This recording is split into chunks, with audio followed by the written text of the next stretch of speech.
What it do, what it don't, what it will, what it won't. You have guessed it is Halloween, and we are all masked up, ready to go, ready for the Ball Hall Sports Talk, where sports, business, and entertainment collide. We do it one way only, and that's rough, rugged, and raw. It's where a few businessmen get together to discuss sports in an entertaining fashion. If you have never been a part of the experience, this is the Ball Hall Sports Talk. Fasten your seatbelt, get ready for an exhilarating, exciting journey through sports, business, and entertainment. It's Halloween, y'all. Things about to get spooky. So no further ado. You know how we do it. It's Friday. It's sports, it's business, it's entertainment. It's the Ball Hall Sports Talk. So let's go. Wake up, wake up, wake up, and stay woke. Cause this is the Ball Hog Sports Talk with your boy, B Brown, ESQ, aka the Ball Hog, aka the Mouth of the South. This is the place where sports, business, and entertainment collide. And we're gonna give it to you rough, rugged, and raw. So come get you a spoonful, like some grits with butter and salt. You know how we do it in the South, y'all. Make sure you do not get caught in your feelings. Strap on your seatbelt and enjoy the ride. Come on, let's go.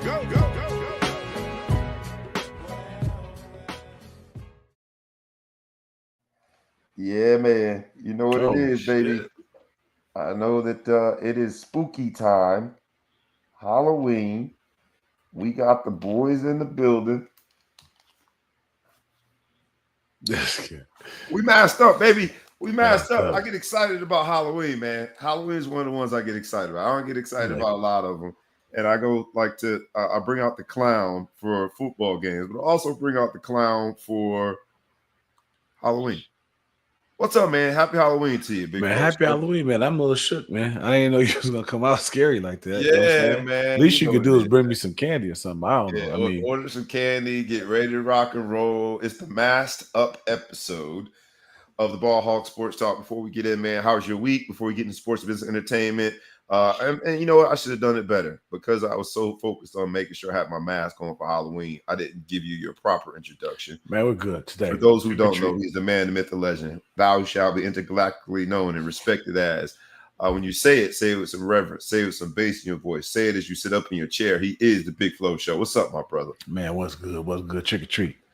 Trick or treat. Trick or treat, baby. We got both. We got a few tricks that we've got to focus on this week in terms of what happened in sports, business, entertainment. And we got a few treats in terms of bringing it all together and giving our audience a treat. The treat is the Ball Hawk Sports Talk.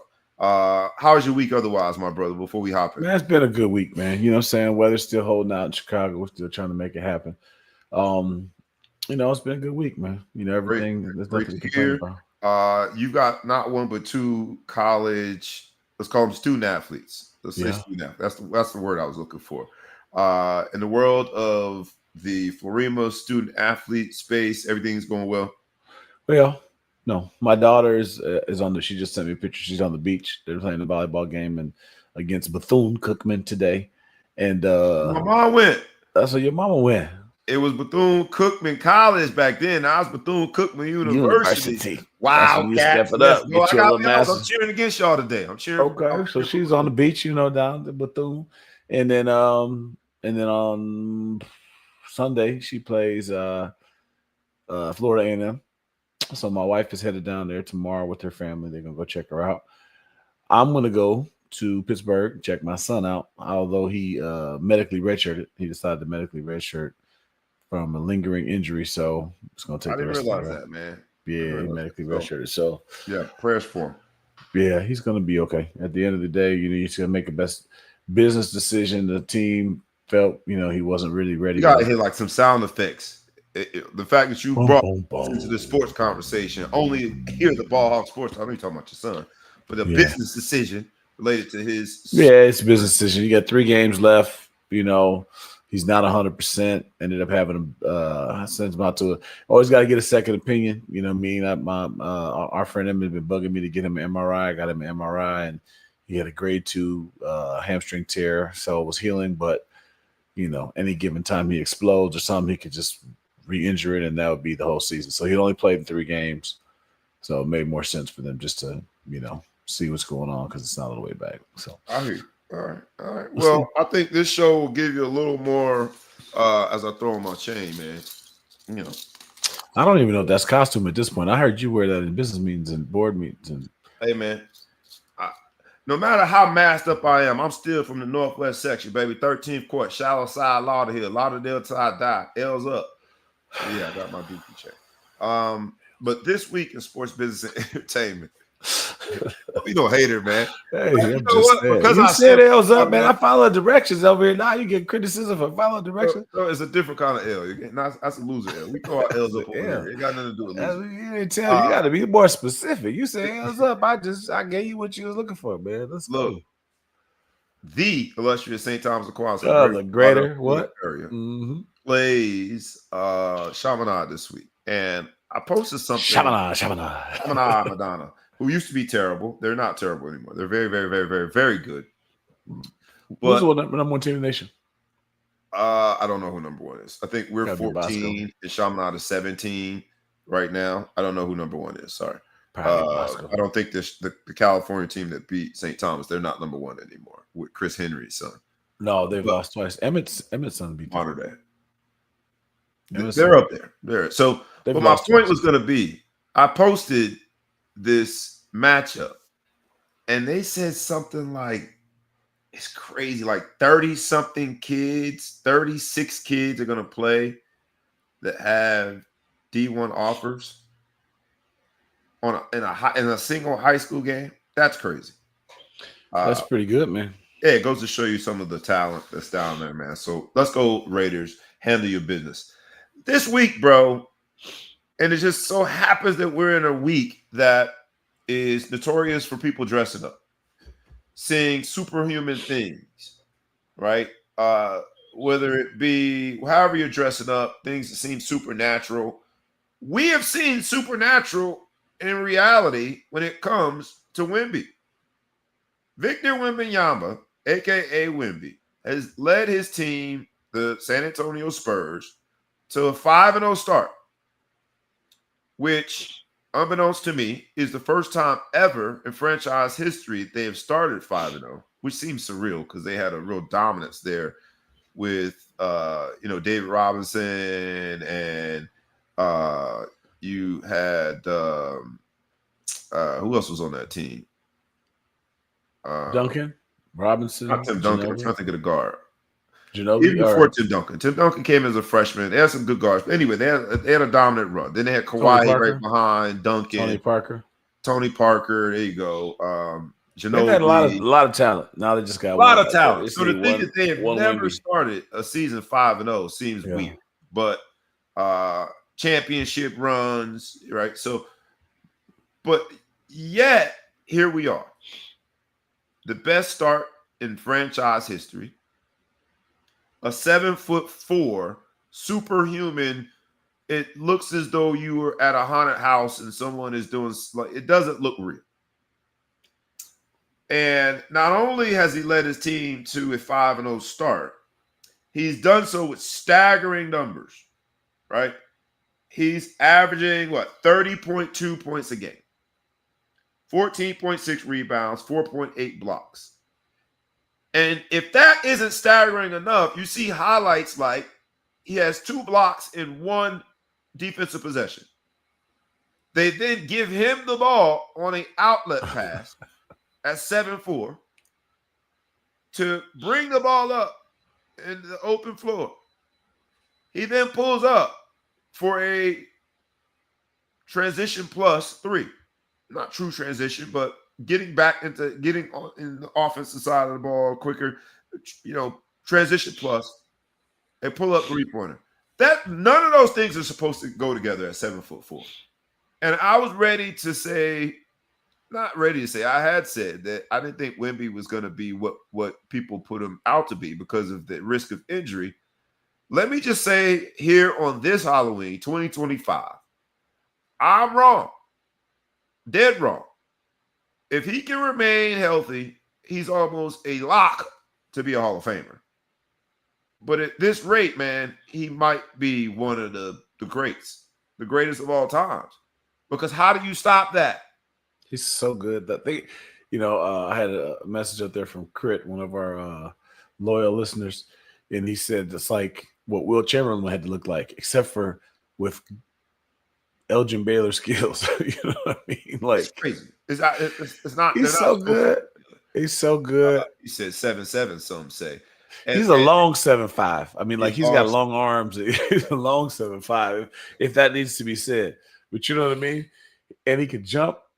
The funniest is when I saw him reverse dunk, and the hardest part of the dunk was to make sure his feet didn't touch the ground before he dunked it. Yeah. My man Rakai Nelson in the building said it's 7'7", some say. What's up, Rocky? Another one of our Notre Dame brothers. But yeah, man, I think what we're seeing is something so supernatural. And the fact that he can pull up in transition and hit a three with a defender in his face. A defender's never really in his face, but an attempt to contend is the best that you're going to do against Wemby.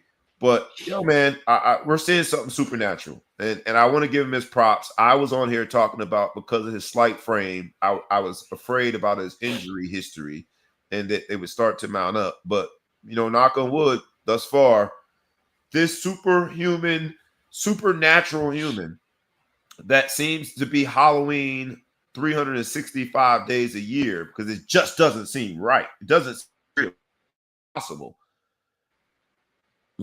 Is the odds favorite probably as of today, early in the season, but he's the odds favorite to win the MVP of the league.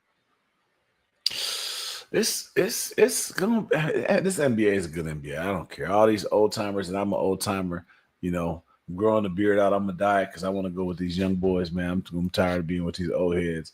But this NBA is something serious. Let's not forget about my boys. Early, but has anybody else been able to even be in the same sentence as Wemby right now? Well, I don't know this young boy's name. He's from a different country that don't have electricity. He plays for the 76ers. What's his name? Oh, Victor, the rookie. Yeah, the rookie. Yeah, he's an assassin too. He's a killer. I think he's Bahamian, man. Bimini, right? Wherever he's from doesn't have electricity. Whatever he doesn't have electricity. They just had a special on it. In fact, there's no electricity on the island. But you don't need electricity to dunk on people. I saw a poster that he just had. I wish I could pull it up. It might be one of the nasty posters. Oh, yeah, I know exactly. He's so far, and he's on his way down. He's so far from the rim. And there's I called him Victor VJ. There's a whole grown man between him and the rim. But he's beyond the dotted, and he's already on his way down. Way above. Look here. Yeah. There's a lot of talent out there. I'm telling you. Fair. I give all respect due to Michael Jordan for motivating people, but the NBA it's got so much more offensive talent than they've ever had, and I don't care. We could scrap the whole show and argue about that if you got something slick to say. So right now, first 2 weeks, first 10 days of the season. Are you giving Wemby the MVP? He's a finalist. No matter what, you think he's going to be in contention at the end of the year for finals? I can't say that. 82 games and injuries and possibilities, all the kind of crazy stuff that can happen. We don't even miss one. But, he became a monk, right? I think him and Bruce Lee were training. He trained with the monks. He was with them. I don't think he became a monk. Didn't he shave his head? I don't think that's and something you can just become. That's like a blood of crip, man. You can't just become a monk. He climbed Mount Everest or something too, right? He did something in the offseason. I don't know what he did. I believe he climbed Mount Everest and he's a monk or something. He shaved his head and all that stuff. Hey, they'll just jump you in to be a monk, bro. I think that was a requirement to be in the studies. But yeah, he was under the tutelage of monks. He was. And then he was like a carnivore vegan. Something. He did some other stuff this offseason. With me, look, he's not playing with y'all, man. This dude came out. He's ready, man. He went to the mountains, right? I know he was in the mountains, sitting in his style, drinking tea and smoking incense or whatever. He did something, shaved his head, all that. He was all that. He's ready though. He let y'all know, baby. He's backed up. The only thing he didn't do was gain any weight. Him still skinny as hell. But hey, if KD can be skinny the whole time, As long as he don't grow taco meat on top of his head like KD, I'm with Wemby. He's a good basketball player, man. Look, you talked about him staying. Well, we talked about him staying healthy, but you weren't willing to give him the MVP trophy yet because you said it's a long season.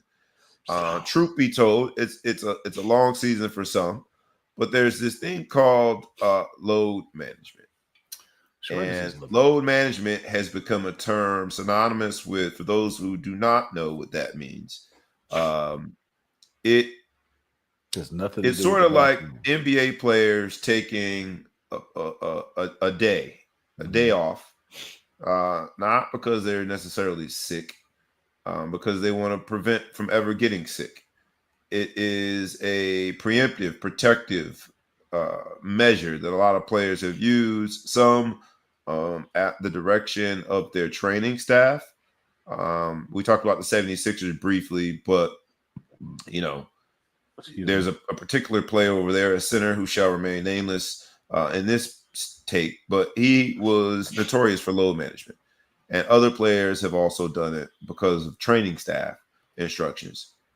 Most of the players. Mostly. But there are also players that have subscribed to load management, which means out of an 82-game season, they'll take a percentage. Let's say they want to play 70% in order to remain eligible for the superlatives. But they'll just pick and choose which games they want to play in. I don't even like your description of how you don't like. Oh, you give it a better description. What would you call load management? No. It's not the. I don't like the words that you use. I don't like your tone. All right, change because it. I feel like okay. So we know what they say when we were kids. You know better, you do better, right? Yep. Okay, so in my many travels to try to feed my family, although I'm making millions as a podcaster, on our way to billions, but yeah, I used to sell software, and one of the softwares I used to sell, we used to sell ERP software, enterprise resource planning. Part of our package was a predictive maintenance software. I'm gonna land the plane real quick, but predictive maintenance was okay. This machine has been running for so many hours. Statistically speaking, we know this bolt is going to go out after so many hours, or this belt is going to go out. If it breaks, we're going to have problems. But if we know this thing's got 24,000 hours on it, we're going to go in there the last 10%, and we're going to go and we're going to switch the belt. We're going to do whatever, and we're not going to have any problems, right? In college, my son wears what they call a catapult, which looks like a damn sports bra, and it checks out how what his exertion is going to be for the week, how long you've been running for the week, right? They use it to get you in shape, to get you in game shape. They need you to get to a certain amount of output, and also they look and they say, you've been going too hard the last two practices. We're going to back you down a little bit because we know an injury is inevitable based off of statistics. Is it foolproof? More likely to happen. Not it's inevitable, but predictive. I got you. I'm with you. It's inevitable. So I think when you're dealing with what's going on with these NBA players, 82 games, the travel schedule, it's a lot. Now, people did it in the past, don't get me wrong, but there's people who just do amazing things. Like, everyone's going to talk about the clip I know you're going to play and see the quote. And I'll kind of wait. I'll wait for this part of the comment there. But I just think that is it smart when you have hundreds of millions of dollars invested in an asset that you don't do some sort of predictive maintenance and say, I don't want this asset to fizzle out because I pushed the asset too hard. And I know that's not the way to talk about people, but you can call me whatever you want if you pay me $100 million, and I'm not going to be offended. I'm going to play the clip and we'll get back into it. But the asset is only valuable if it's on the court. That's my only challenge, is the asset is being paid millions in order to do a particular thing.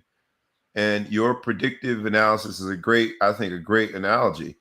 And even more sensitive when you're talking about a human body versus a machine. So I understand it. But at the end of the day, the main thing is the main thing. Go out there and produce on the basketball court. And so that's my only challenge with it. But yeah, let's play. And I played around with the words here specifically because I wanted to make sure I drove the Big Flow Show crazy. The GOAT is not a manager, meaning he does not believe in load management. And I'll let him say it versus me say it. Give me 1 second. I'll bring that out. Bear with me, and let's hear what Michael Jordan, who is at least in my book the GOAT, maybe not everybody's book, but my book the GOAT. Let's hear what he has to say when it comes to the topic of load management. Term load management has become such a hot button in the NBA. How I know you were going to talk about that one? Because you played 80 games a lot. You played 82. What do you think of when you hear the term load management thrown around? It shouldn't be needed, first and foremost. You know, I never wanted to miss a game because it was an opportunity to prove.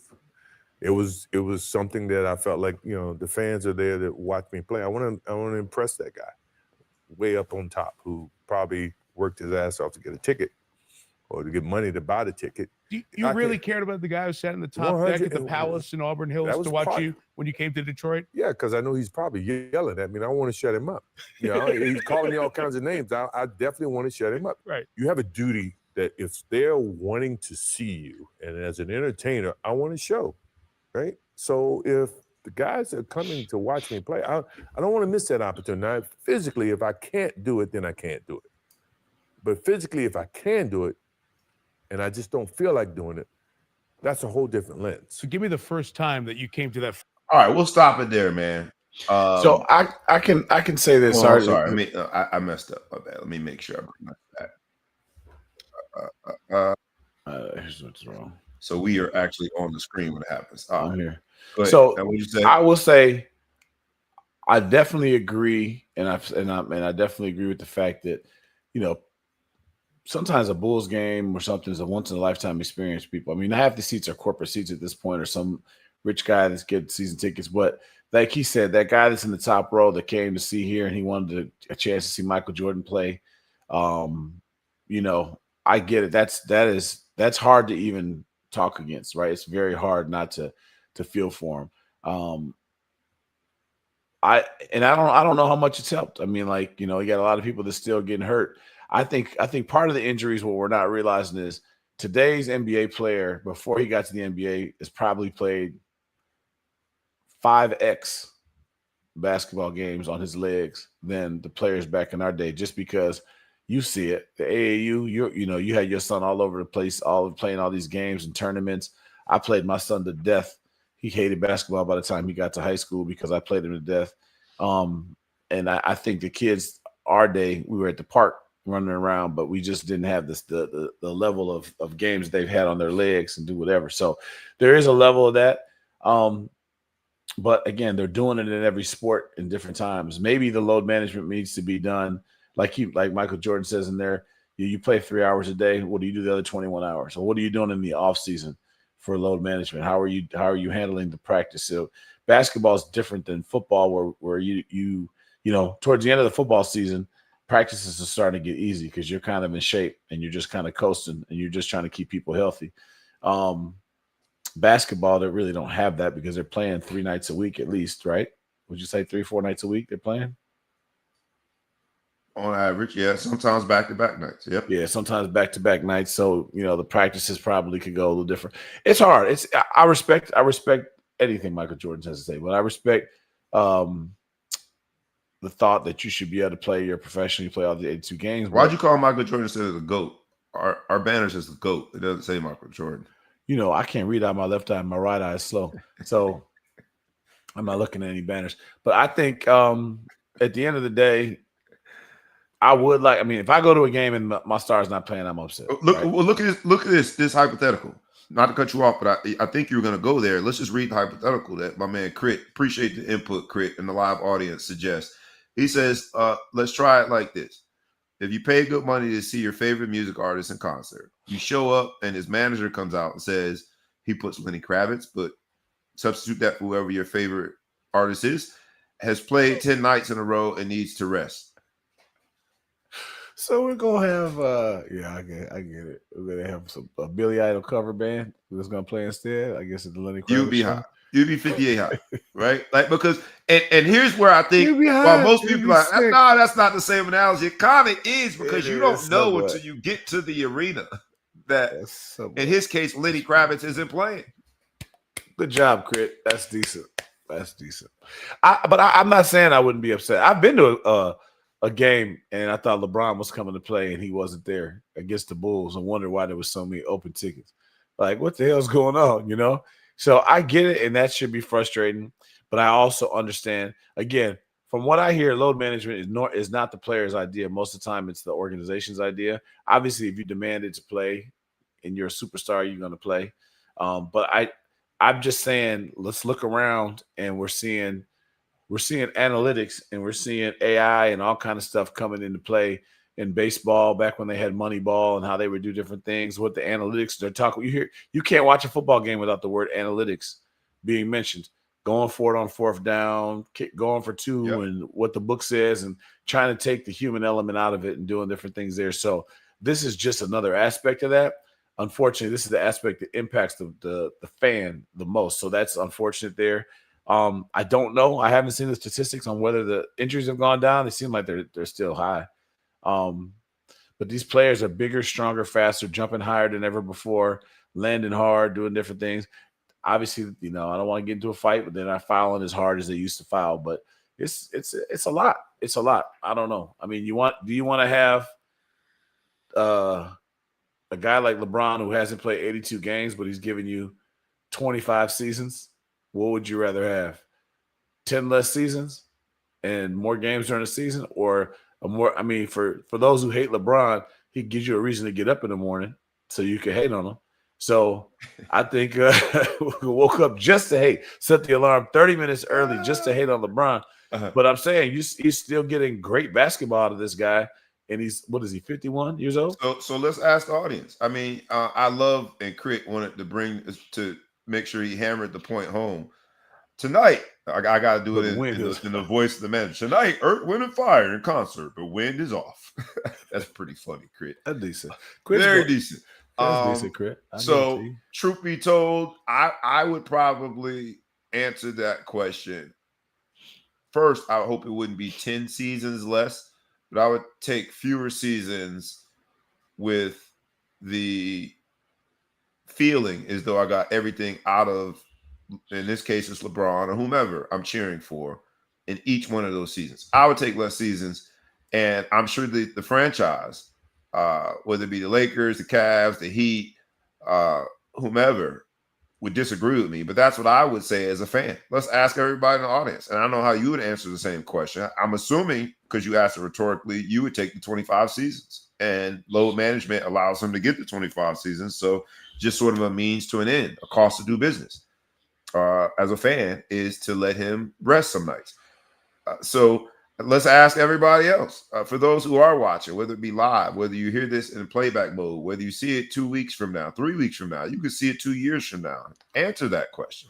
What would you prefer for your superstars, for the players that you are depending on to lead your team, whatever your team might be in whatever sport?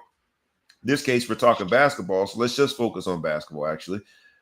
Do you think load management and allowing players to maintain health over a longer period of time is a good thing?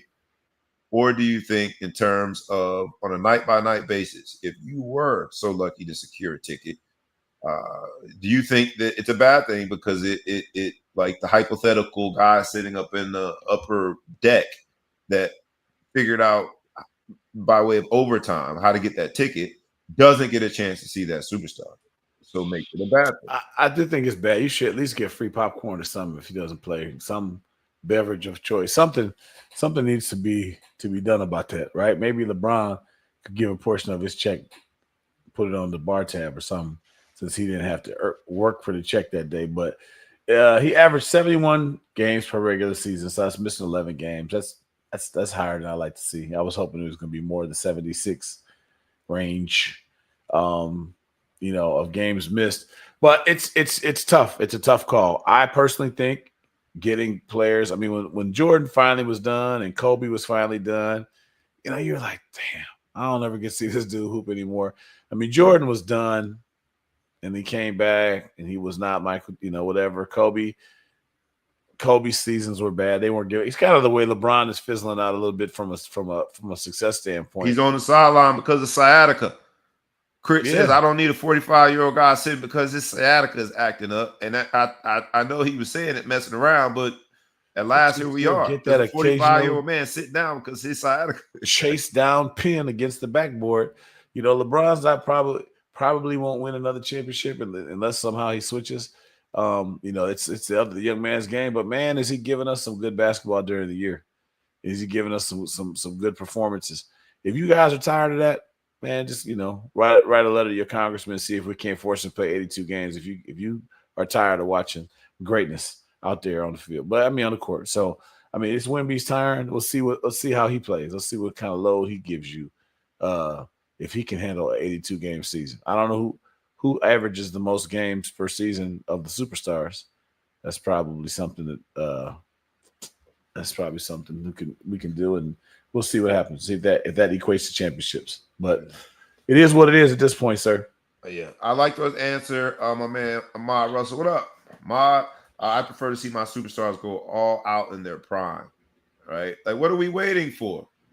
What are we waiting for? I don't need to see MJ on the Wizards, Shaq on the Celtics. LeBron is an outlier, but he's getting there too. 99.9% of players aren't playing at this level this long as LeBron is.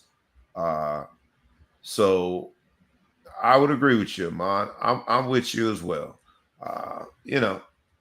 We'll figure it out. Please answer that question. But at least when it comes to Michael Jeffrey Jordan, who I say is the greatest of all time. Speaking in this case on load management in 2025 for the NBA, he puts himself in the shoes of the man in the upper deck who had to work overtime to get that ticket.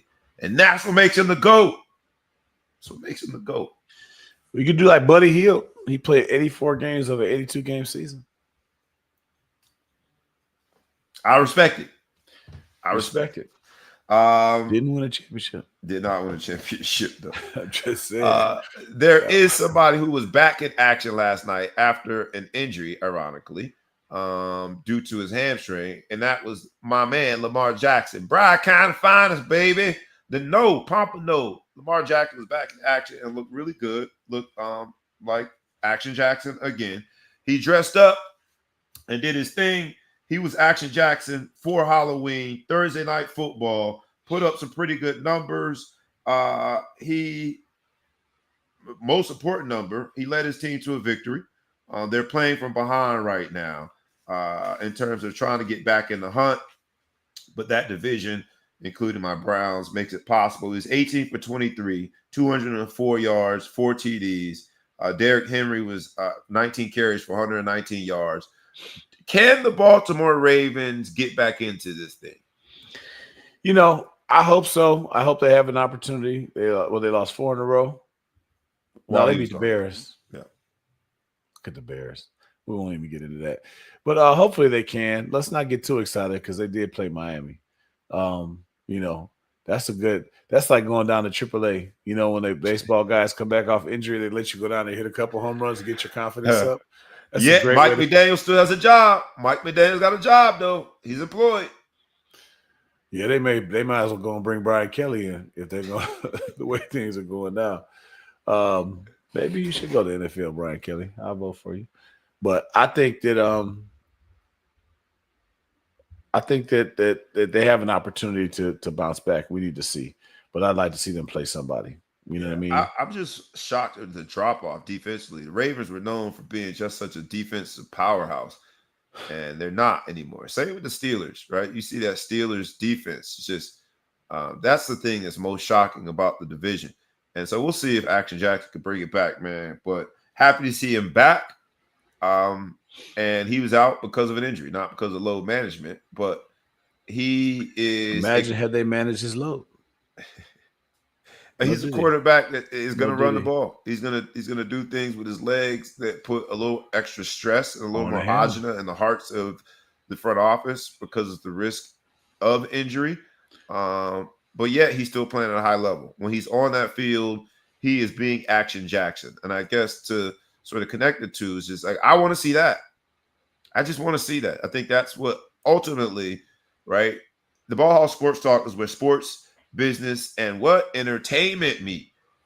There is a business to the sport part to try to maintain the shelf life of an athlete. But while the shelf life is being maintained, while load management is being utilized, what is not happening is the fan, whether it be the person in the upper deck that had to work overtime to get the ticket, or whether it be me at home, my feet up, drinking on my real cheap liquor, we're not being entertained. And the entertainment part of this matters. It was good to see Action Jackson back. He was equally entertaining as he was before injury. We'll see if Baltimore can do the unthinkable and pull themselves from the depths of the bottom of the league and make a playoff run. I did want to also talk about Jonathan Taylor, right? And I'll get to him. Before I talk about him, I wanted to get to another quarterback. I guess I would compare his season to a roller coaster. This quarterback wears the number 1. This quarterback has a Super Bowl under his belt. This quarterback has the pressure of the NFC East on his shoulders. And this quarterback definitely creates some interesting conversations in the barbershop. I don't know who the real Jalen Hurts is. Sometimes I feel as though he has on a mask, and he is, as some other quarterbacks, including Cam Newton put it, is a game manager. Other times, though his numbers aren't crazy, you appreciate while watching a game that they don't win without him. And so he comes across as Superman. Is he Superman, or is he just somebody that you would consider a substitute teacher? You're going to get us through the day. You're going to be serviceable. Our whole curriculum won't be compromised because you're the teacher that day. But you're just managing a team full of talented players. Saquon Barkley, A.J. Brown, the list goes on. Which one is he? Because even in this week's game, where he got to bounce back and avenge his loss, the embarrassing loss that he had against the Giants. Embarrassing. When they played the first time. This was the second time just a few weeks later. And Jalen Hurts, statistically, right, for this team that's 6-2, Jalen Hurts last night only threw for 179 yards. Not last night, I'm sorry. Last Sunday. He only threw for 179 yards. But in that 179 yards, he had 4 TDs. He threw for 75% completion rate. He had a passing rating of 141.5. Which one is he? Is he Superman? Or is he what's Superman Clark Kent? He's who he needs to be. He's who he needs to be. I think there's always going to be, stats are one thing. I think you look career-wise, stats are going to tell a story. If you look game to game, situational, they tell, a different story. He's who they need him to be. You know what I mean? Like, when you need the tough yard, it's great the fact that your quarterback can squat 600 pounds and he can get you those tough yards to get your first down. They need that in their offense. Now with Saquon, they've got a big hitter, to load the box up to make the passing easier. He makes the tough small game passes. He doesn't need to go all the way down the field. At the end of the day, they're Super Bowl champs. So he is who he needs to be. I think we can get too caught up. Doesn't every Super Bowl team at some point need the person playing that position?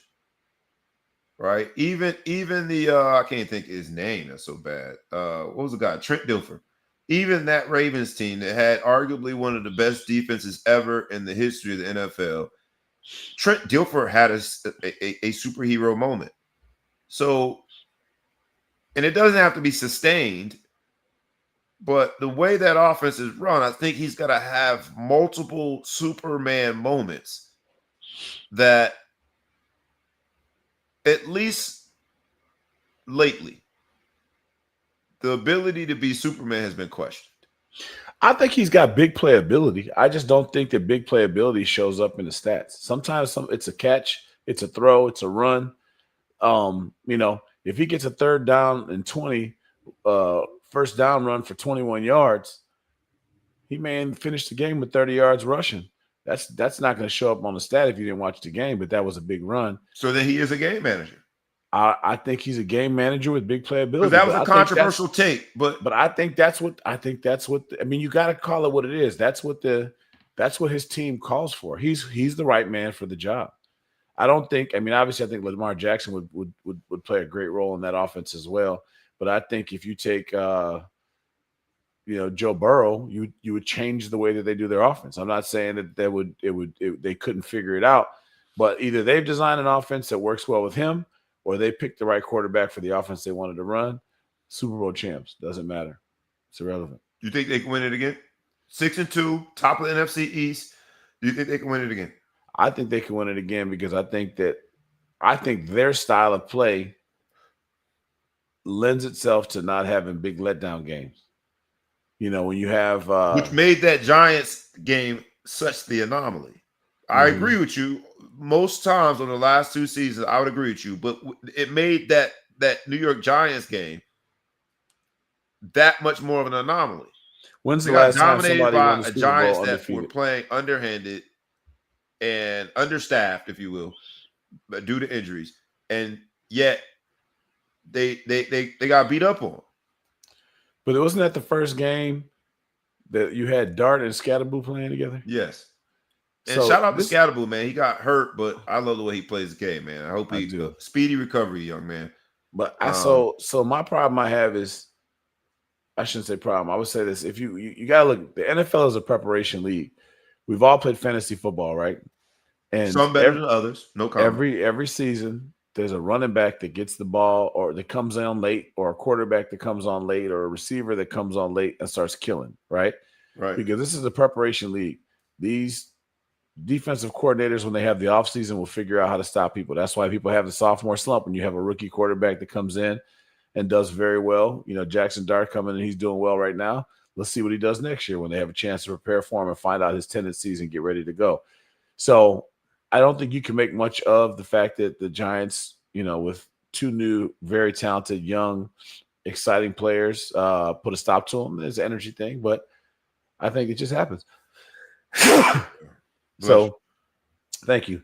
Last team to go undefeated and win the Super Bowl was the Dolphins in 72, I believe, right? Right. I was born in 73. My point for that is that was a long time ago then, dog. Knowing who you are, how old you are. So my thing is, so what if they lost the game to the Giants? Who cares? I agree. I do agree. I'm trying to, because with that position, right, whether we want to admit it or not, there's a different level of critique for that position. And while Cam Newton and others who have called Jalen Hurts a game manager tried to minimize that statement, truth be told, is like, that's sort of an insult because we don't think of our greats as game managers. It might be an unintentional insult.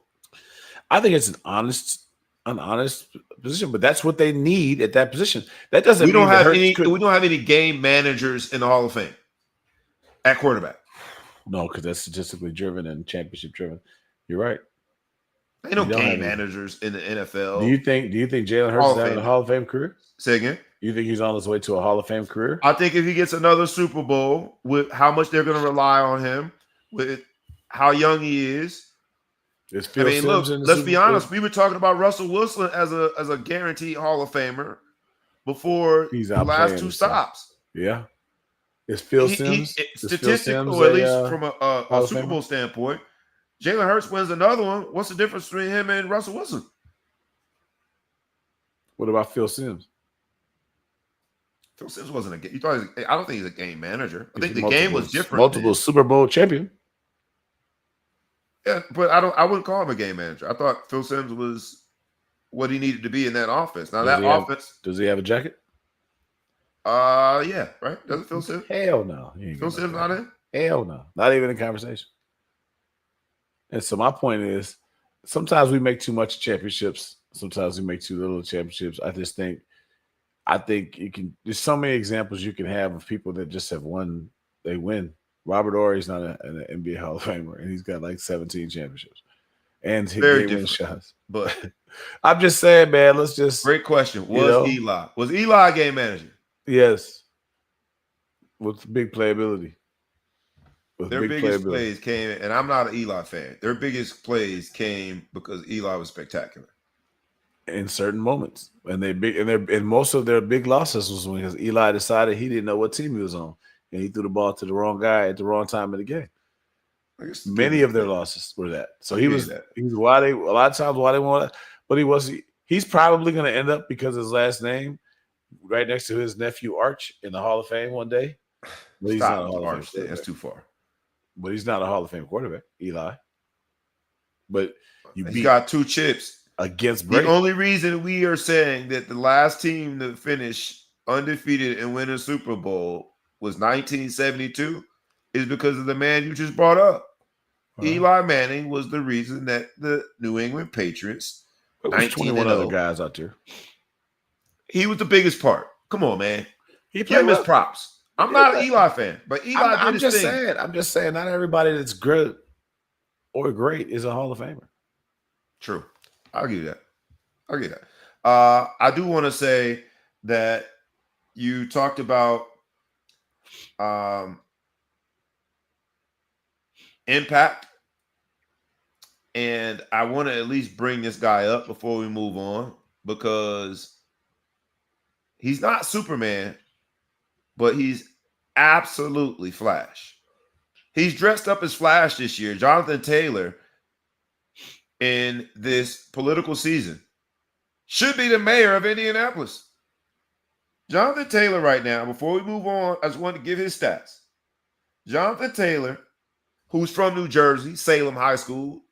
He on the south side of New Jersey, but Salem is still that's Jersey. Represent for Jersey, Jonathan Taylor. I love the Jersey and South Florida claim in the same show. I've been in 19 years now, man. I gotta start warming up to this place. They ain't make you though. But 850 yards rushing, 12 TDs.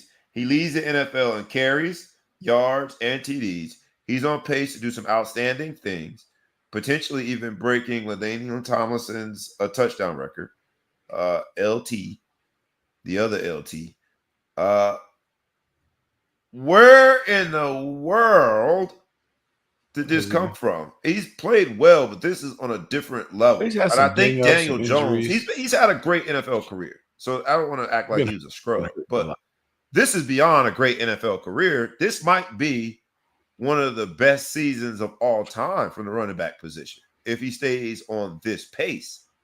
And who would have thunk it? Because Daniel Jones being their starter, I didn't think was going to bode well for them. Daniel Jones at least gives them the run element so you can run read option. But shout out to Jonathan Taylor. I like stories like this. I hope Indianapolis is ready to crown him, put him in the mayor's seat. He's the man right now in Indianapolis. Shout out to Jonathan Taylor, New Jersey born and raised, played for the Badgers of Wisconsin. But I think from an NFL standpoint, outplaying anyone's expectations. And even this season, having had a good career, he's outplaying the expectations that no one would have put on him for this season with that roster. Shout out to Jonathan Taylor, man. Props are due, so props are given. Yep. I know that the AFC South leaves a little to love, but in terms of that division, but they're doing their thing, man. So shout out to them, man. They're 7-1. And Daniel Jones has 4 rushing TDs.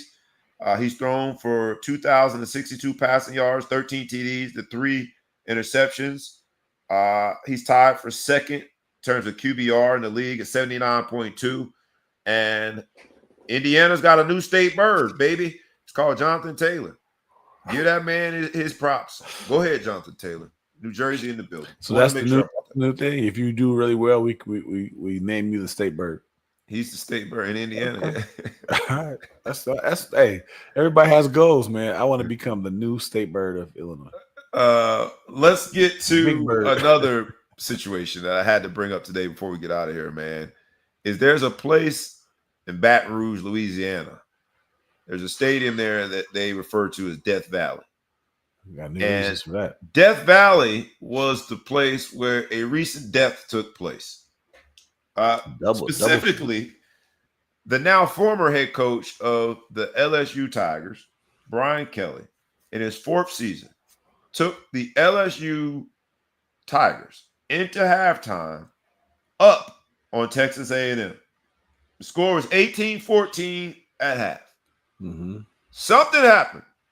You know how we always are celebrating coaches when they bring their team out in the second half and they play remarkably better. Like, man, what did he say at the halftime show? So the exact opposite happened here, because the team that he took into the halftime, leading 18-14, was outscored in the second half 35-7. And in that stadium on Saturday night, when everyone vacated, they were undefeated since I don't know when in night games in Death Valley. You look at the win-loss percentages in night games in Death Valley. I think all in all, they like something crazy, like 9-1. I'm making up numbers, but the numbers are making the point. Very high winning percentage. In that stadium, dubbed Death Valley, we witnessed a death occur on national television.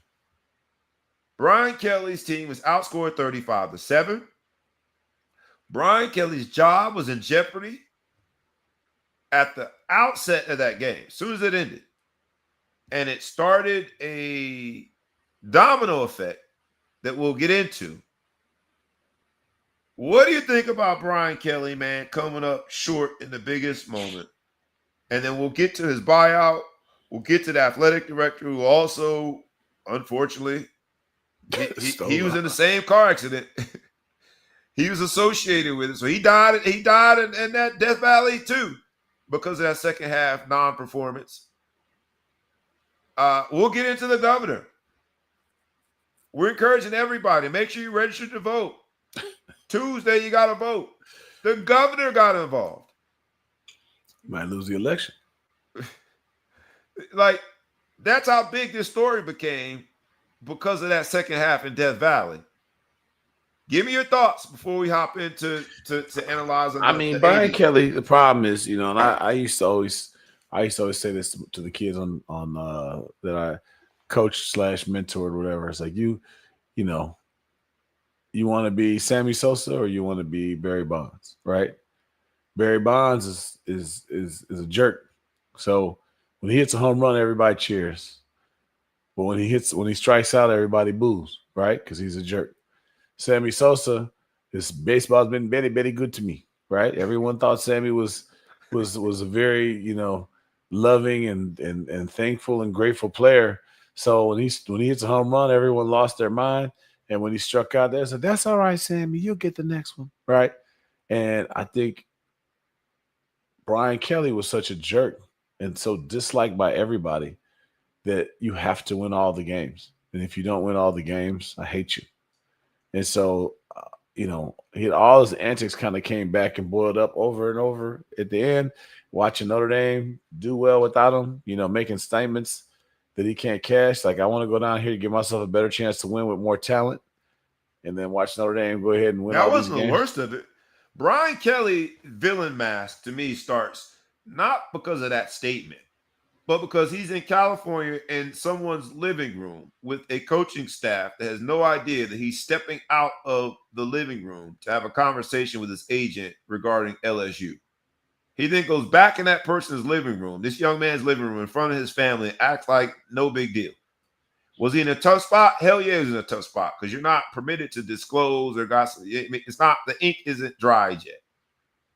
But damn it, that's when you become a villain. You get back on that jet to South Bend with your assistant coaches, who are not realizing there's just a bunch of deer in headlights.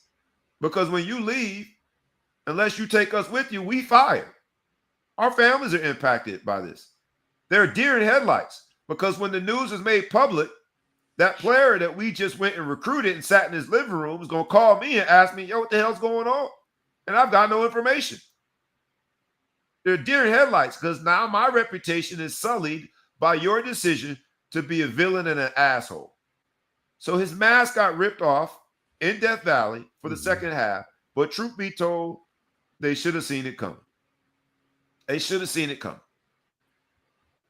That's the part where the athletic director, now in his second stint as the author of a contract that ended in a major buyout, he was also the athletic director at Texas A&M, ironically, because in Death Valley, we watched this athletic director, Scott Woodward, be associated with the car accident that we saw in that second half while playing Texas A&M, which was his previous employer as athletic director.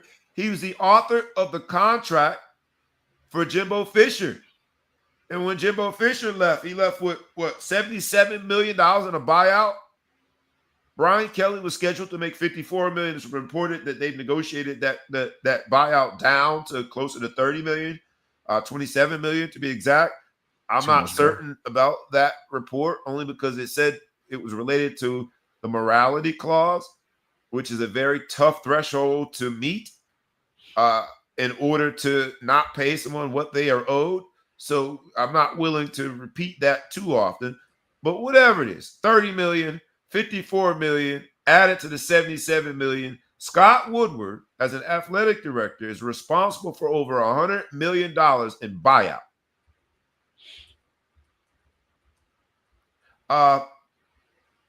You got me excited about talking about Brian Kelly and you know his statement about going down to the SEC and being able to coach better talent. But truth be told, I think the way he did it, being reckless in terms of how my decision impacts other people, when he got there, all up in the videos. And I know they coaches have to do that now. But you've got to really walk a tightrope and come up with a balance of being able to relate to the young people, relate to the times and the technology, while also knowing, all right, these are the things and the principles I stand on. It was made worse by what some would call a fake-ass accent. Now all of a sudden you Cajun, dog? Then he was doing all the little dances, you know, he was on the little spinner thing. That's what I'm talking about. Yeah. So I don't feel so. I think Brian Kelly. I like Brian Kelly. Let me say that first. As a person, was, I met Brian Kelly through the Notre Dame thing. I like Brian Kelly. But Brian Kelly has been his worst enemy. And his mask was ripped off. It's ironic that the governor came out to speak as it pertains to this coaching position and who's going to make the next hire. Because Brian Kelly has been dubbed as a politician versus a coach that players are willing to run through a wall for. And eventually, if that's who you are, they're going to rip your mask off. There have been players since the firing that have come out and said some less than glamorous things about Brian Kelly, which all coaches aren't going to. Everybody's not going to love you. But players that you would think would say positive things, including Malik Neighbors, right? You had the I can't think of his first name, Lacey. God rest his soul. Kyron Lacey. The Kyron Lacey episode at Notre Dame, you had the young man who fell off the scaffold and died. Brian Kelly has been involved. Declan Sullivan. Yes. Sorry, I couldn't remember his name either. Rest in peace. But Brian Kelly, his name has been involved in stories that show a very thin layer of substance. He's been involved in stories that make him look like he's more style and form over substance, with very little substantive care for the people who are in his care. And I do like him. I've met him. He's done wonderful things for people that I care about.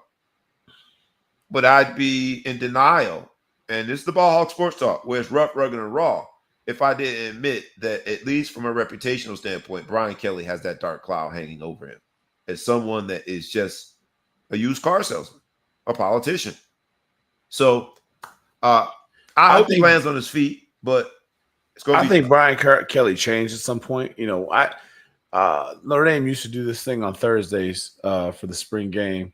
I don't know if it started in your era or not, but you know, old players would come in and donors or whatever, and Ruth Chris would cater the dinner, and then there'd be open tables, and you'd sit down, and your player would come in, and you kind of, you know, the kids get excited to see what players are going to come. We always got walk-on kickers at our table, but you know, you'd sit down, some donor would get Manti Te'o, and then you know what I'm saying, you get some whatever. It was a well done event. I remember starting to do it under Charlie Weiss. And Charlie Weiss is the kind of guy that's shaking your hand, and he's looking around the room to see who's more important he could be shaking your hand, talking to, as opposed to wasting his time with you. When Brian Kelly first got hired, I'll never forget this.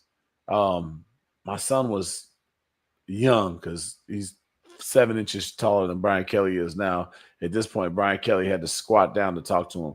But my son is taking a picture with Brian Kelly, and Brian Kelly squats down and talks to my son and listens to all his questions. And he didn't leave, even though his handlers were trying to get him to go, until my son ended the conversation. And I said, man, this guy gets it. Like, he really gets it.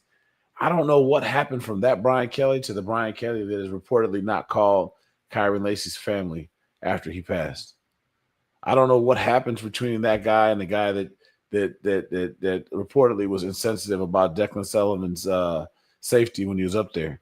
I don't know where things got bad. I don't know if it was the money got to him, or if the scrutiny that Notre Dame gives to people when they have 10-win seasons, and you know the perfection that they're demanding from you. I don't know where it went wrong, but for some reason, it seemed like he's changed as a person and got sour. So, you know, whether he gets $25 million or $52 million, maybe he rides off into the sunset and finds himself and does whatever it needs to do. But 34-14 in 4 years.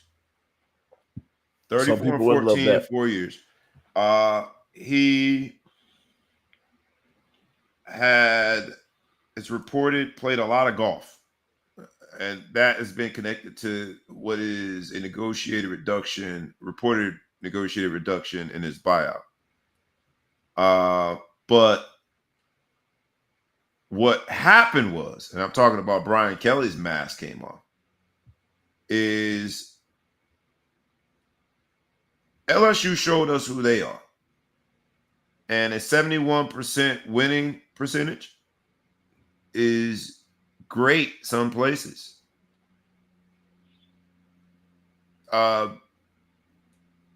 Undeniably better than average. Just the definition of math, 71%. But LSU said that's not enough.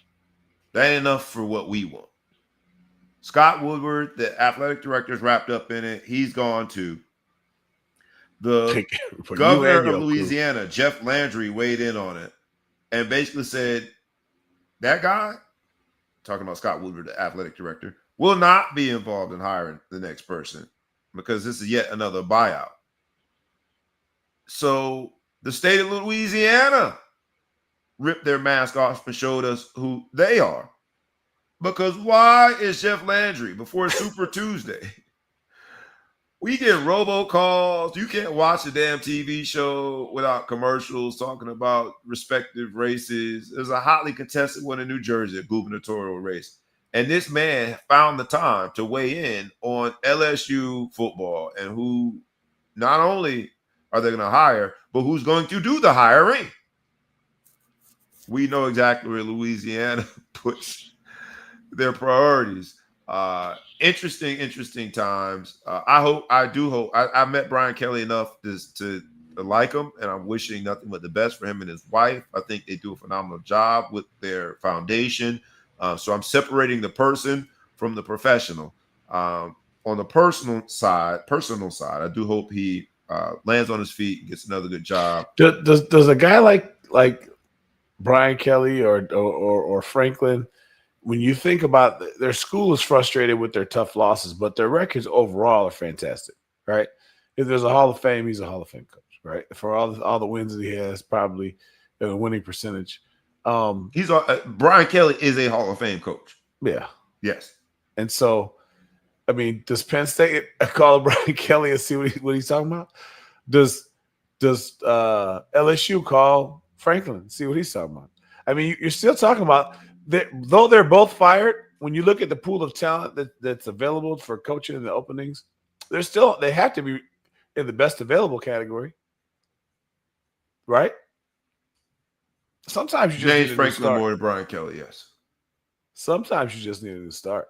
I mean, Brian Kelly had 5 10-win seasons at Notre Dame in a row. Yeah. He single-handedly brought us back from irrelevance to relevance. You can say whatever you want to say about him, but he saved the program. Relevance. I'll give you that. Damn near should have but we were always just good enough to not be good enough. I mean, went to a national championship, went to the playoffs. And what happened in that national championship? Got pistol whipped. We have fake girlfriend issues. We got pistol whipped. Fair. But you know what, though? The thing I don't like about that, and this is the thing of the Notre Dame scrutiny that is just, if you look at the BCS championship, no, not BCS, whatever, the playoff championships, whatever they called that. They changed it. BCS, then they had the playoff era. We were playoff in the playoff era. So what do we have? 10 years of the playoff era with 4 teams? Did we even have that many? I don't know. I remember we were in Dallas for just because I throw parties. So I remember the Dallas. We played against Clemson. All I know is if you look at the games, go ahead, everybody who open up the Google, Wikipedia, AI do a little better for you. 80% of the games in that 14 playoff category, 80% of the games were complete blowouts. 10, 20 points or more. We're just another one of those games. Right? Most of the championships were blowouts. Fair. Most of the playoff games were blowouts. Most of the teams that won were so dominant, the top. Clemson for a while, Bama for a long time. There's a lot of people who Bama did that too. He was the second best team. Fair. Right? And we didn't get pistol whooped as bad by Bama than I forgot who they played that year. But that still does not change my statement. Brian Kelly made Notre Dame good enough to not be good enough. We always were just at that line. And I like what's going on with Marcus right now. We had an unbelievable season last year, unbelievable path to the championship. Nobody's played a tougher season and not been the champion than we did last year as far as the playoff games we had to win to get there. You know what I mean? The people we had to run through to get there was a gauntlet, first ever, and we did it. From the playing team. But besides that, I mean, has he been that much better than we didn't win a bowl game besides that? We haven't done anything. He just kept doing what Kelly was doing? Absolutely not. There were not only after the first possession when Notre Dame goes down and drives against Ohio State and completely dominates that drive. In the second half, even into the last possession, Ohio State's last offensive possession before they throw the ball to Jeremiah Smith, you never felt as though we were overmatched. You never felt as though he just made us good enough to not be good enough. You felt the entire time as though you could win that game. And the 2 games they lost this year with a first-time starter at quarterback on the road in an electric environment, somehow, some way, they dusted themselves off and had a chance to win that game, tied it, and only lost by a field goal with an untimely turnover with their first loss against Miami. The second loss, Texas A&M, it was truth be told, like that fourth down is supposed to be a holding call. They at least line up and try again from the 30, 4th and goal. But you never thought that you didn't have a chance. So you're saying from a record standpoint, comparable. I think there's the record and then there's a feeling that you have. Fair. There's a sentiment that the players have. Mm-hmm. There's a culture that Brian Kelly, I don't think, ever got Notre Dame to that. So in the few years that, Coach Freeman has been at the helm, we're there. We just played a better team who had all the motivation, and they had already got caught with their hand or guard down. It's harder to get caught with your guard down in a national championship. Mm-hmm. But the Michigan loss for Ohio State was the best thing that could have ever happened to Ohio It was State. like the Northern loss for us. Yeah, it was the best thing that could have happened for them. It woke them Mhm. up. So yeah, I would say that's the difference. Records aside, there's something about the DNA of a team. There's something about the heartbeat of a program. There's something about the culture that brings it all together. And I think Coach Freeman has gotten us there where Brian Kelly couldn't get us there, didn't get LSU there. And I don't know about Cincinnati and Grand Valley. I won't speak on those two stops, but that's the challenge with Brian Kelly, is he made Notre Dame good enough to just not be good enough.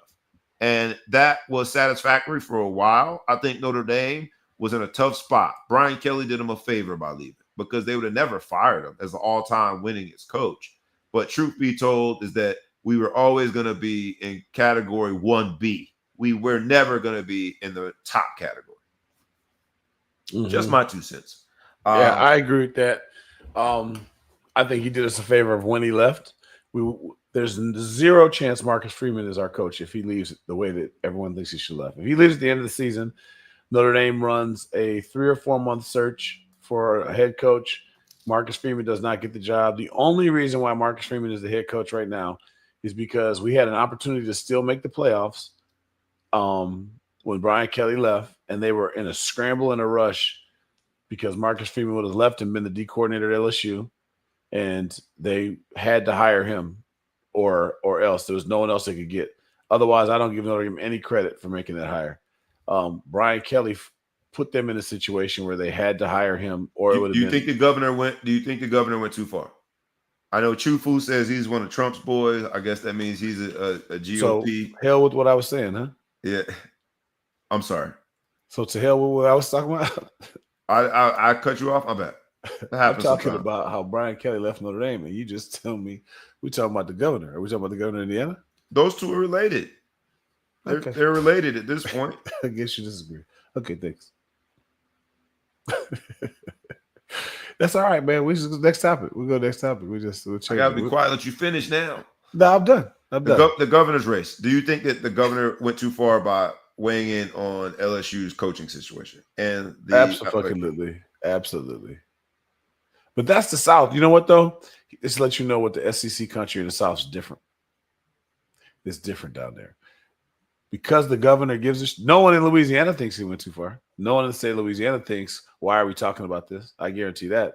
Truthfully, you can speak for your state, but I guarantee no one in the SEC states thinks that that's too much, that he shouldn't be involved in that decision. Up north, where we like football, but it's not our religion, we're thinking, how on earth are you talking about that? But down south, no, absolutely not. I guarantee no one, any podcast in Louisiana thinks that it's too far. All right, let's go home with our spotlights, man. We had the WNBA, along with its Players Association, extend the negotiation period for 30 days. And really what the players and the players being the union, Players Association, and the league, WNBA, and as an extension of that league, it's parent, partner, brother, whatever, NBA. What the fight, they're fighting basically over, or not fighting, they are trying to agree on how to establish a salary cap. So the highest paid and the lowest paid, our minimum and our maximum. And one of the entities, NBA and the WNBA, the leagues themselves are saying that it should be based on absolute numbers. And the Players Association is saying it should be based on increased revenue. So we'll see how it all plays out. But for the Ball Hog Sports Talk, where sports, business, and entertainment collide, this is the ultimate connection of the three. Yes, it's sports because it's women's basketball professionally. Yes, it's entertainment because the basketball is very entertaining. But at the core of this new collective bargaining agreement is the ultimate negotiation when it comes to business. Because how you define what salary cap is tied to, whether it be absolute numbers or increase in rev share, and that or increase in revenue, and then sharing that increase, is the leagues wanting to look forward and the players wanting to sort of look forward, but also look backwards because they realized that it was their blood, sweat, and tears that got them to this point. So we'll see how it all plays out, man. But should be a very interesting next 30 days as the Players Union, the Players Association, and the league itself have to come to terms on what that new collective bargaining agreement looks like. So we're rooting for you, WNBA. That's just stole the words out of my mouth. I'm rooting for them. At the end of the day, I'm rooting for the WNBA ladies to see what they can do. I think the 3-on-3 league showed I just like people that just unrivaled was that league. Unrivaled. I think they showed, hey, there's money in this. We can do this. I think that puts a lot of pressure. It takes the narrative, changes the narrative a lot. So it looks pretty good. So I stand corrected. Man, the mouth of the South says that the governor should not be involved. I thought it was crazy for the North up here. We could, first of all, everyone hates Pritzker in our town. So if he talked about anybody being coach, we would burn the mansion down. But to me, it didn't seem that out of pocket for the South. But if that's what you say, Chew, I trust that you know more about Louisiana than me and the sentiment of the people. It's crazy that we have politicized coaching decisions, but it is what it is. That's where we are now. That is where we are now. Yeah, so that's all I had. Ball Hall Spotlight Moment, WNBA, their Players Association going toe-to-toe, tit for tat from a negotiation standpoint with the league itself and as an extension of the league, the NBA. So we'll see how that plays out. We're rooting for that. It's been a long road. And the crazy part is the NWSL, the soccer league, just agreed to a new collective bargaining agreement. And so some of these same issues came about. There has been ongoing conversation about pay disparity when it comes to professional sports.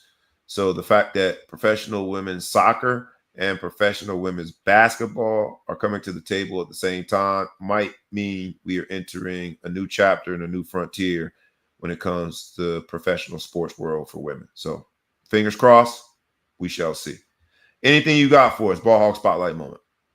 Can't remember. And I told you before what it was, and I can't remember what it was. You want me to tell you what it was? Yep. G League. Oh, I think it's amazing. Now they're allowing the G League guys to come back to college sports. And I think that's disgusting, actually, because maybe I'm sensitive. I'm in my feelings because my son had to live through COVID kids and all these people with different medicals and people playing 30 years. And now they're going to talk about giving you 5 years of eligibility, but not giving the people who have a red shirt that counts as your 5th year. And they're not going to do it for every situation. Every decision has hurt my son. And so I look at it and say, how can a person play in the semi-pros of that sport? It was already goofy when you saw baseball people like, Chris Winkie and some of these people go play baseball for a while and they come back to college and they're 26 years old. At least you could say that the age kind of got offset by the rust by not playing. Right. And a different sport, completely different That's what I'm sport. saying. The rust of not playing that sport that came back. And he was a Heisman Trophy winner at 27 years old. But, he had to do a lot. To think that somebody can go play in the G League against NBA talent, because there's so many NBA players that go down to the G League for a while, whatever, and come back. So you're gonna say Bronny can go back and get some of his his last year of eligibility because he only played 1 year? They're gonna hold it. If he went back this year, he could go back. I mean, I don't think anybody's scared of Bronny at this point, but at the same time, like, come on, man, he's gotten way better in the G League than he was in college. Right. So to be able to sign these players, is there any sanctity about being a high school player coming out and having an opportunity to go play?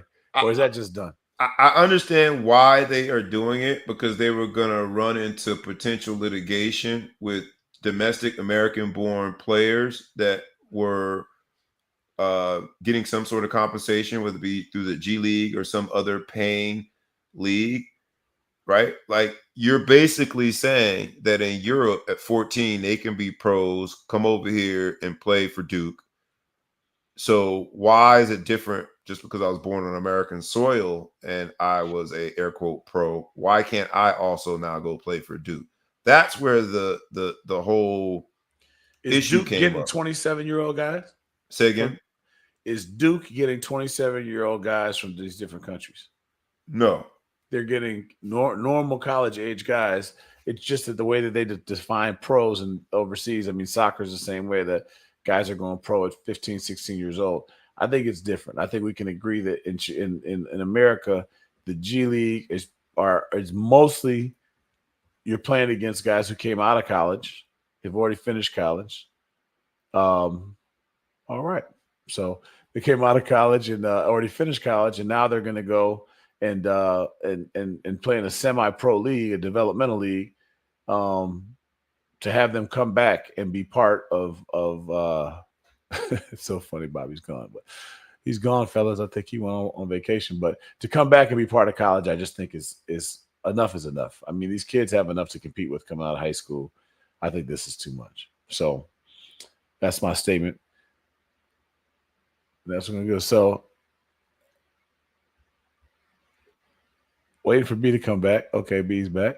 I have no idea what just happened, man. Your phone bill again. Phone bill. Turn your No, camera on. I Turn think- your camera on. Turn your camera on, sir. Camera's not on. I can't see you unless you. No, I'm on. There we go. I'm on. Yeah, but I think it all got sidetracked and out of whack when I interrupted flow.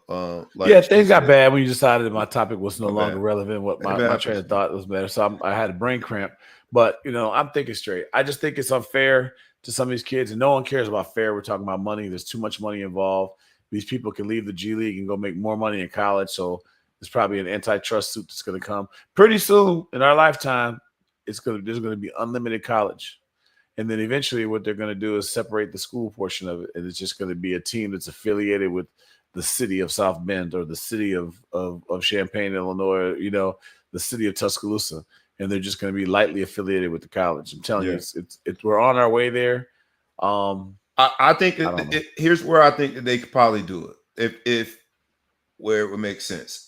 If someone opts to get compensation and be in the G League, they would also, in order to maintain the possibility to go back to college, they would have to decide to choose a certain format for their compensation.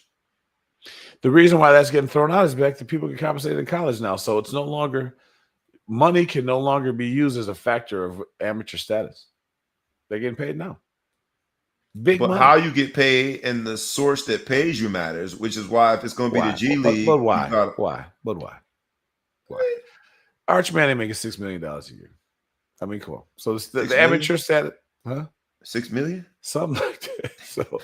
So I mean, what are we doing? So now it's now money's no longer a factor. So now they had to throw that out. You've signed a professional contract if you play college football right now and you're in the Power Four. You've signed a professional contract by every definition of the word, except for the fact that they put amateur on there, even if they even use it anymore. You get paid from the school to play. You have a paycheck. You pay taxes. You are a professional player now. So that part of it's different. I just feel like if you're going to go to the G League and skip college and then it doesn't work out, you get the bet back. You get to do it. Why wouldn't everybody do it?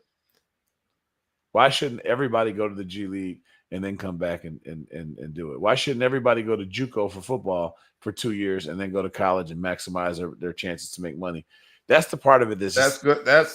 We are absolutely heading that way in football. Yeah. Because when they said that junior college years do not count against your eligibility, they basically opened up a whole different lane and opportunity for kids to go take that route and then hopefully be able to get to their Power Four when they want to. But truth be told, man, on this episode of Masked Up, you're saying rip the Band-Aid off, take the mask off. This is not amateurism anymore. They're pros.